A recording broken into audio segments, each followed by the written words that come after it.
Rasululloh sallallohu alayhi va sallam mo'jizalari. 90-mo'jiza. Ummu Salama qalbidan rashkning yo'qolishi. Ummu Salama roziyallohu anhodan rivoyat qilinadi. Nabiy sallallohu alayhi va sallam menga sovchi jo'natdilar. Men nikohlanadigan holda emasman. Mendan farzand tug'ilmaydi va o'ta rashkchiman hamda menga itoat qilishlarini xohlaydigan ayol deb javob berdim. Nabiy sallallohu alayhi va sallam mening yoshim senikidan ulug'roq, rashkni Alloh taolo ketkazadi. Ammo itoat Alloh va rasuliga tegishlidir dedilar. Ummu Salama Nabiy sallallohu alayhi va sallam ayollari ichida boshqalarda bo'lgani kabi o'zida rashkdan biror narsa topmas, go'yoki ulardan boshqadek yurar edi.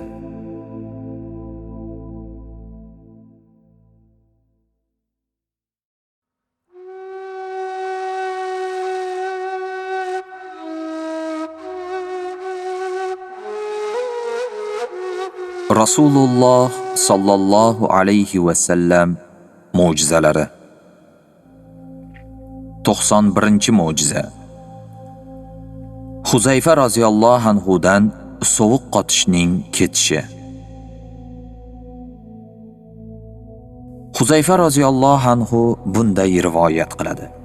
Xandaq jangi kunida biz birma-bir Rasululloh sallallohu alayhi va sallamning ko'riklaridan o'tdik. Navbat menga keldi. Menda na dushmandan saqlanish uchun qalqon va na sovuqdan saqlanish uchun biror kiyim bor edi. Faqat xotinimning jundan to'qilgan bir matosi bor edi, xolos. Ikki tizzamda cho'kkalab o'tirgan edim. Rasululloh sallallohu alayhi va sallam men tomon keldilar-da, "Bu kim?" deb so'radilar. Men Huzayfa deb javob berdim. Rasululloh sallallohu alayhi va sallam "Huzayfa" dedilar. Men o'shanda boshqalardan ko'ra qo'rqoqroq va ko'proq sovuq qotayotgan edim.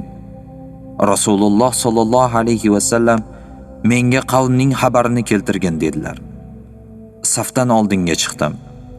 Rasululloh sallallohu alayhi va sallam "Allohim, uni oldi-yu ortidan, o'ng va chap tomonidan, tepasi-yu ostidan keladigan balolardan muhofaza qilgin" deb mening haqqimga duo qildilar. Allohga qasam, ichimda qo'rqinch ham, sovuq qotish ham chiqib ketdi.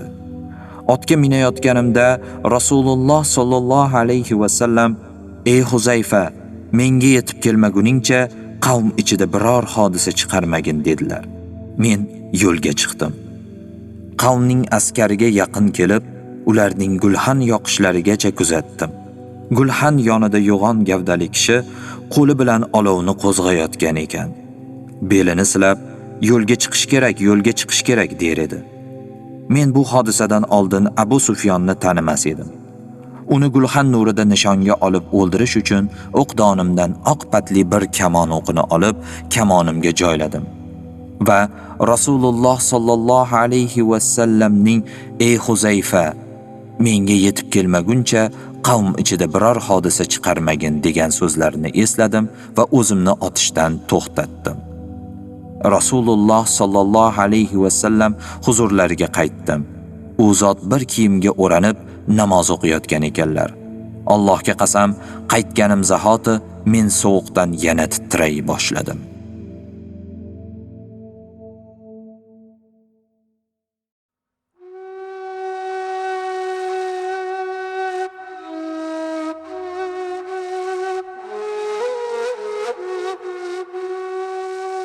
Rasululloh sallallohu alayhi va sallam mo'jizalari. 92-mo'jiza. Rasululloh sallallohu alayhi va sallamning zavjalari orasidan o'ziga eng birinchi yetib boradiganning xabarini berishlari. Oysha roziyallohu anhodan rivoyat qilinadi. Rasululloh sallallohu alayhi va sallam dedilar: "Mening ortimdan eng birinchi boradiganingiz qo'li uzun bo'lganingizdir. U zot sallallohu alayhi va sallamning zavjalari kimniki uzun ekanini bilish uchun bir-birlari bilan qo'llarini o'lchab ko'rishardi. Oramizda eng qo'li uzunimiz Sahiyimiz Zaynab roziyallohu anha edi. Chunki qo'l mehnati bilan pul topib ko'p sadaqa berar edi. Boshqa rivoyatda keltiriladi. Rasululloh sallallohu alayhi va sallamning xotinlari Rasululloh sallallohu alayhi va sallamga sizdan keyin oramizdan sizga eng birinchi yetib boradiganimiz kim deb so'radilar. Rasululloh sallallohu alayhi va sallam qo'li eng uzun bo'lganingiz deb javob berdilar.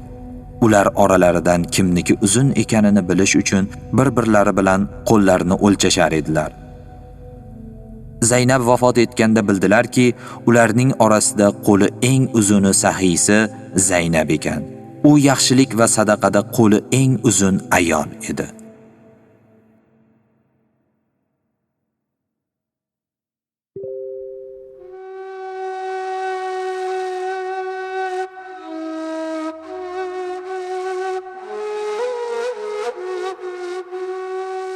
Rasululloh sallallohu alayhi va sallam mo'jizalari. 93-mo'jiza. Rasululloh sallallohu alayhi va sallamning albatta Baro agar Allohga qasam ichib bir so'z aytsa, Alloh taolo albatta uni ro'yobga chiqaradi degan so'zlari. Anas ibn Malik roziyallohu anhu dan rivoyat qilinadi. Rasululloh sallallohu alayhi va sallam qanchadan qancha zaif, ojiz, kiyimi yupun kishilar borki, agar Alloh taolo nomiga qasam aytsa, albatta Alloh taolo uning qasamini amalga oshiradi. Baro ibn Malik o'shalardandir dedilar. Sahobalar oralarida Baro ham bor edi. Mushriklar qo'shinining katta bir guruhiga yo'liqib qoldilar.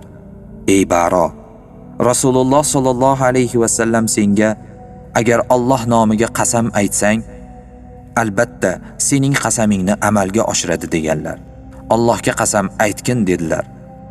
Baro, ey Robbim, senga qasam ichib aytaman. Albatta bizga ularning qanotlarini mahv qilib berasan dedi. Bas, mushriklar qo'shinining bir qanoti yengildi. So'ng Suz ko'prigi ustida yana mushriklarning katta qo'shiniga yo'liqdilar. Musulmonlar orasida vahima boshlanib ular Baro, Allohga qasam aytgin dedilar. Baro, ey Robbim, senga qasam ichib aytaman. Albatta sen bizga ularning qanotlarini mahv qilib berib, meni payg'ambaringga yetkazasan deb duo qildi. Musulmonlar joylaridan qo'zg'alib jangga kirdilar. Mushriklarning otliq qo'shini yengildi. Baro esa shu jangda shahid bo'ldi. Uning shahid bo'lishi Umar roziyallohu anhu xalifaligida bo'lgan edi.